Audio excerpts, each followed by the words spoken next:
Hoje, lagos e rios de água doce abrigam alguns dos predadores mais estranhos conhecidos em nosso planeta.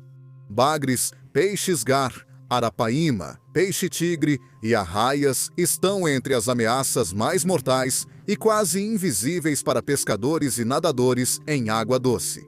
Geralmente, ficam escondidos sob sedimentos e lama. Sem surpresa, alguns dos primeiros rios e lagos do mundo também abrigavam predadores monstruosos, mas não do tipo que você poderia esperar. Antes dos dinossauros, os predadores mais temidos das águas eram invertebrados, mas depois foram superados por vertebrados como peixes e répteis. Alguns cresceram até proporções monstruosas. E alguns dos primeiros a fazer isso foram os euriptéridos, enormes escorpiões marinhos que patrulhavam os oceanos e rios do Paleozoico. Hoje, vamos dar uma olhada em Iacelopteris, o maior de todos os euriptéridos e possivelmente o maior artrópode que já viveu em nosso planeta. Esta jornada nos leva a mais de 400 milhões de anos, para um mundo bem diferente do atual. Sente-se e relaxe enquanto o levamos em uma viagem no tempo para conhecer o gigante escorpião marinho do Paleozoico.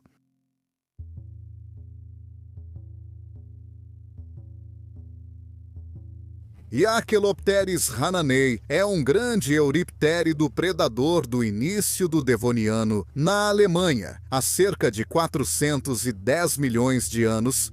Com cerca de 2,5 metros a 3 metros, esse enorme artrópode era o maior da espécie e estava totalmente adaptado para caçar nas águas doces e salobras da antiga Europa. A maior parte do comprimento da espécie vinha do corpo, dividido em 11 faixas de carapaça, seguido de uma cauda larga em forma de remo. Na frente estava a cabeça, com 2 olhos compostos complexos.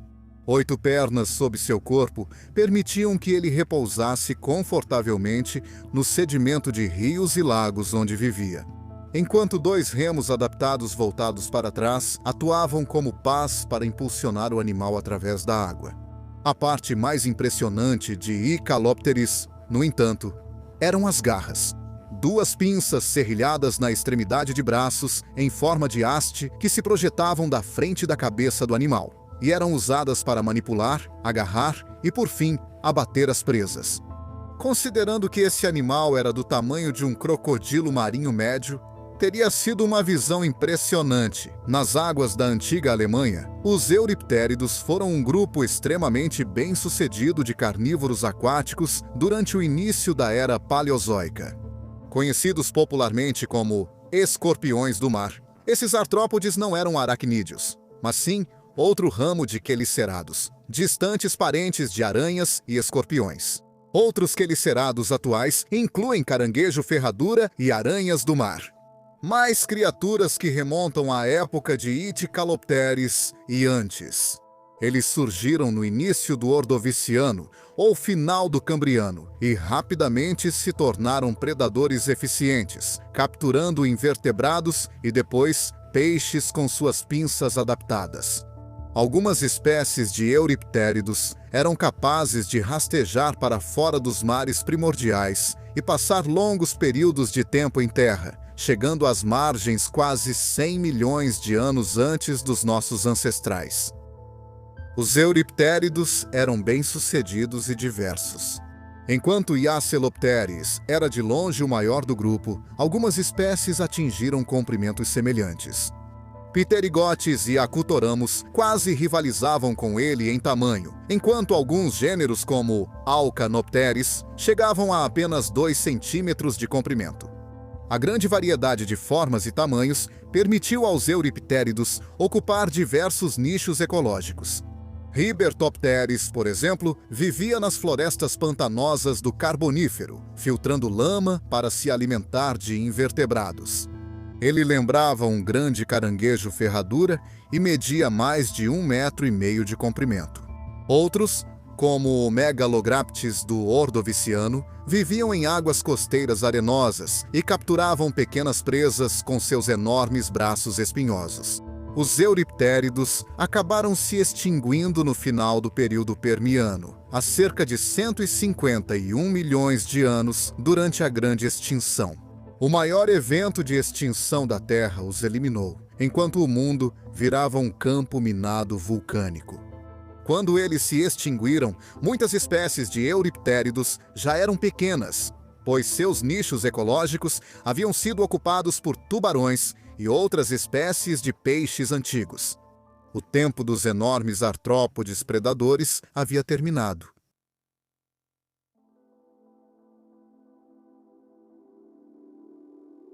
Quando os fósseis de Iacalopteris foram achados nas camadas do Reno, na Alemanha, acreditava-se que pertenciam ao já mencionado Pterigotus, um dos maiores gêneros de euriptéridos. Em 1914, o paleontólogo alemão Otto Jackel tentou descrever a descoberta. Foram encontradas grandes impressões de artrópodes aquáticos em lajes de rocha, que Jackel interpretou como tendo 1,5 metro de comprimento. Quando mais conteúdo fóssil foi descoberto por Walter R. Gross, em 1936, Leif Stromer, um paleontólogo da Noruega, conseguiu fornecer uma descrição mais precisa do artrópode. Mesmo assim, não havia evidências de que fosse um novo gênero, e não outra espécie de Pterigotes. Só em 1964 que o gênero Iachelopteris foi oficialmente designado para esses fósseis por Charles D. Waterston. Seus estudos indicaram que o euriptérido era suficientemente diferente de outros pterigotes para ser considerado distinto. Decidiram isso após analisar como os braços e nadadeiras do Iachelopteris eram segmentados. O nome do gênero homenageia Otto Jigel, o primeiro paleontólogo a tentar descrever os fósseis. Combinado com a palavra grega para asa, um sufixo comum em nomes de euriptéridos por causa das nadadeiras semelhantes a asas usadas para impulsioná-los na água. 10 anos depois, a família Iacalopteridae foi criada para incluir esse gênero. Nem todos os cientistas concordam com a colocação de Iacalopteris nessa nova família, preferindo manter o animal dentro da família Pterigotidae. E a posição atual é que Iachelopteridae não deve ser usada. Outra espécie de Iacalopteris foi, na verdade, designada em 2007, e também se acreditava formalmente que era uma espécie de Pterigodus ialopteris. Hawley, embora muito menor do que seu primo gigante alemão, era um habitante de lagos e rios de água doce no período devoniano de Wyoming.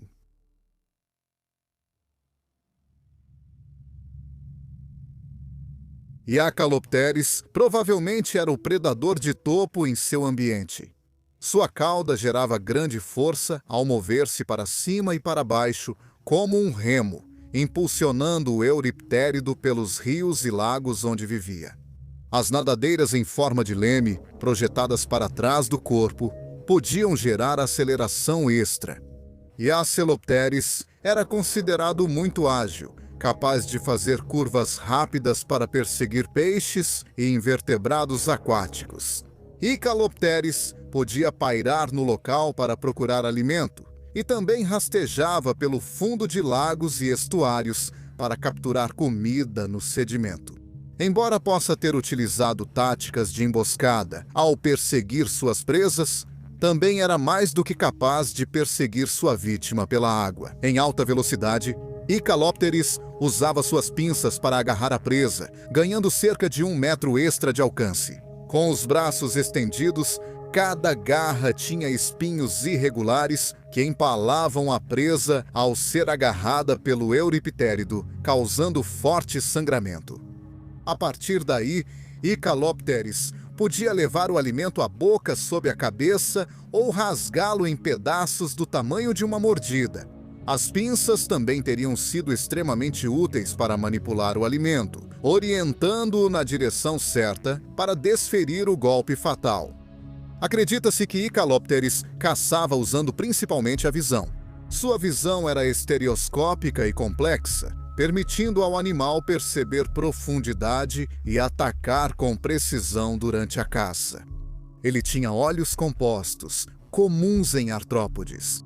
Cada olho seria formado por estruturas em forma de cone que permitiam ao euriptérido um campo de visão detalhado, sendo esse seu principal sentido.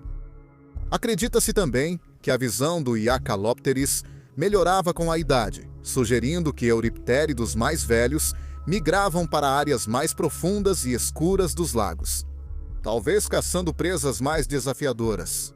Pegadas fossilizadas e marcas feitas por indivíduos mais velhos de Iacalópteris podem indicar que esses indivíduos mais velhos viajavam para regiões mais rasas para desovar antes de voltar para as profundezas.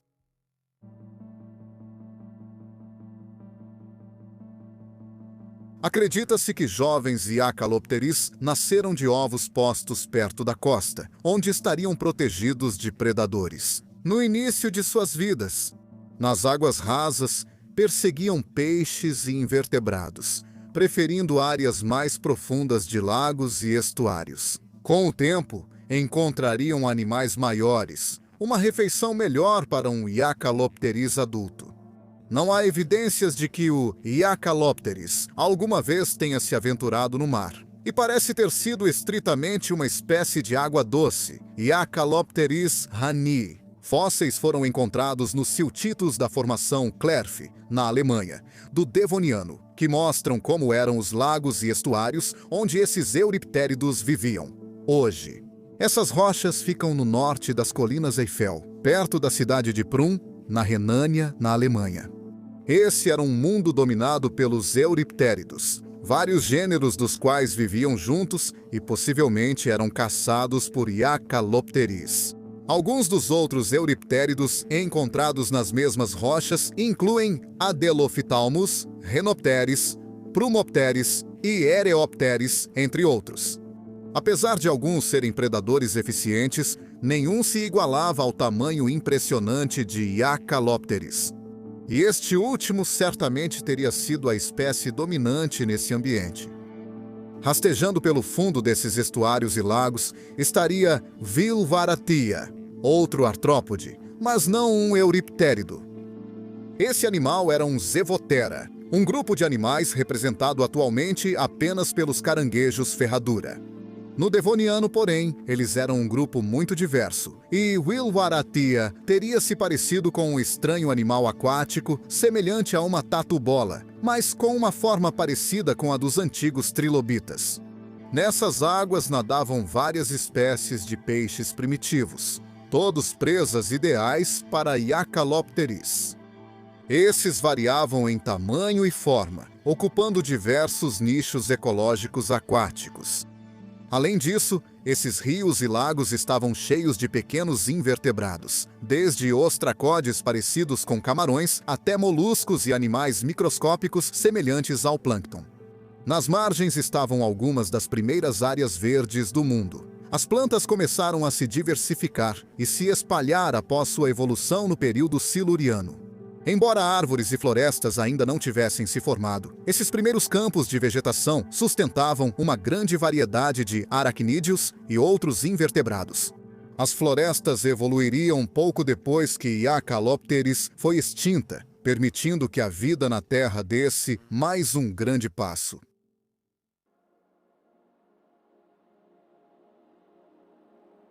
O que torna Iacalópteris tão intrigante é o quão alienígena ela nos parece. O maior artrópode atual é o caranguejo-aranha japonês, um crustáceo de águas profundas que pode alcançar tamanhos enormes. Eles ficam escondidos em áreas de difícil acesso para humanos, e por isso são raramente vistos. Os euriptéridos eram os tubarões e crocodilos de sua época, aparecendo na superfície da água e até nas linhas costeiras. Ver Iacalópteris perseguindo uma presa na água seria uma cena impressionante.